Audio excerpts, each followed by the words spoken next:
પ્રકરણ 2 વાર્તા રે વાર્તા.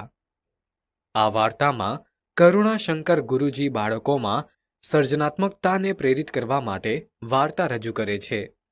તેઓ એક મજેદાર વાતાવરણ બનાવે છે જ્યાં બાળકો વાર્તાને આગળ વધારવા માટે પોતાની કલ્પના શક્તિ અને લેખન ક્ષમતાનો ઉપયોગ કરી શકે. ગુરુજી એક હાથીની વાર્તા શરૂ કરે છે અને આ નાનકડી શરૂઆત બાળકોના મનને પ્રોત્સાહિત કરે છે અને તેઓ ઉત્સાહપૂર્વક વાર્તાને આગળ વધારવાનું શરૂ કરે છે. બાળકો બોલી ઉઠ્યા, વાર્તા રે વાર્તા. કરુણાશંકર ગુરુજીએ કહ્યું, તો ચાલો આજે આપણે એક નવી વાર્તા કરીએ. હું વાર્તા શરૂ કરીશ અને પછી વચ્ચેથી છોડી દઈશ. જ્યાંથી છોડી દઈશ ત્યાંથી તમારે એ આગળ ચલાવવાની. ગુરુજીએ વાર્તા માંડી. એક હતો હાથી, મસ્ત અને જબરદસ્ત. ગાઢ જંગલમાં એ રહેતો. ઉનાળાનો બપોર હતો. હાથી તાપથી શિયાવિયા થઈ ગયો. આંખો બંધ કરી એણે છાયાની ઠંડક માણી. ઘડી બે ઘડી પછી એને ટાઢક વળી. આંખ ઊંઘાડીને એણે જોયું તો આંબા પર લૂંબે ને ઝૂંબે કેરીઓ લચી રહી છે. હર્ષદે વાત ઉપાડી લીધી. હાથીએ હળવેક રહીને સૂંઢ ઉચકી ડાળીએથી કેરીઓ તોડતો જાય અને મોંમાં મૂકતો જાય. અને કેરી પણ કેવી રસદાર અને કસદાર, ખટમધુરી અને મોંમાંથી પાણી છૂટે તેવી. હાથીની તરસ છીપી અને એને કોઠે ટાઢક વળી. હાથી ખુશખુશાલ થઈ ગયો. માથું હલાવતો, કાયા ડોલાવતો, સૂંઢ ઉછાળતો ગેલમાં આવી ગયો. સડાક કરતી સૂંઢ ઉચકી એણે એક ડાળીને પકડમાં લીધી અને કડડડ કરતી ડાળી તૂટી પડી. કરુણાશંકરે વાત સાધી આપી. ડાળી ઉપર કાગડીનો માળો હતો. માળામાં 3 ઈંડા હતા. ભોંય પર પટકાઈને ઈંડાના ફોદા નીકળી ગયા ત્યાં તો ઘટાના ઊંડાણમાંથી એક કંપતો અવાજ આવ્યો. હાથી ભૈયા, તે આ શું કરી નાખ્યું? કલ્યાણીએ વાત આગળ વધારી. કાગડીએ કકળાટ મચાવી મૂક્યો. ચારે દિશામાંથી ક્રાઉ ક્રાઉ ક્રાઉ ક્રાઉ કરતા કાગડા એકઠા થઈ ગયા અને હવામાં સૂંઢ વીંઝતો, ગર્જના કરતો હાથી ઠંડે કલેજે ચાલતો થયો.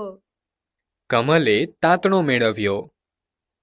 કાગડીએ નાતના પંચને ફરિયાદ કરી.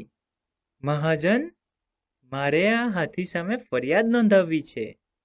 એણે વગર વાંક ગુને મારા ઈંડા ફોડી નાખ્યા છે. મારા બચ્ચાની હત્યા કરી છે. કાગડીના સ્વજનોએ પણ સાથ પુરાવ્યો. કા કા કા. હસને વાત આગળ વધારી. નાતનો મુખી કાગડીને લઈ પંખીઓના રાજા ગરુડના દરબારમાં ગયો. દરવાજે ગીધની ચોકી છે. ડેલીએ કુકડાની પડઘમ ગાજે છે. મેડીએ બુલબુલની શરણાઈ વાગે છે.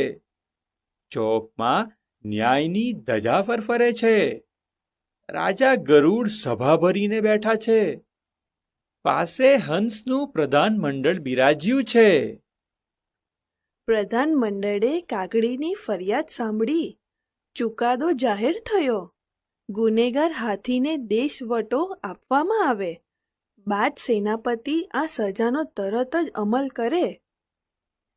સેનાપતિએ બાજ સૈનિકોની ટુકડી સજ્જ કરી.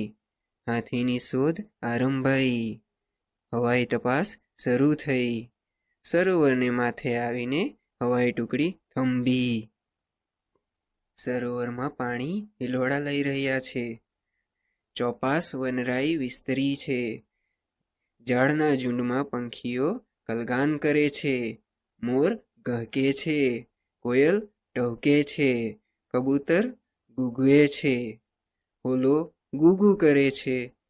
અને કમળવનનો મીઠો પવન હૈયામાં હર્ષ ભરે છે. સરોવરના છાટીપુર પાણીમાં હાથી ઊભો છે. સૂંઢમાંથી પાણીના ફુવારા ઉડાડીએ સ્નાન કરે છે. ઘડીકમાં કમળવનમાં ઘમસાણ મચાવે છે.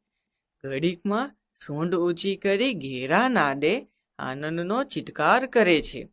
કાગડી બોલી ઉઠે છે, મારા ઈંડાનો નાશ કરનારો આ જ દુષ્ટ હાથી. બીજા સાક્ષીઓ પણ સૂર પુરાવે છે, કા કા કા. અને બાજ સરદાર હવામાંથી તીર વેગે હાથી પર ધસે છે. એની પીઠ પર તીણી ચાંચનો જોરદાર ઘા મારે છે. હાથીના રંગમાં ભંગ પડે છે. એ છળી ઉઠે છે. ત્યાં તો બાજ ટુકડી એના પર ચારે બાજુથી હલ્લો કરે છે.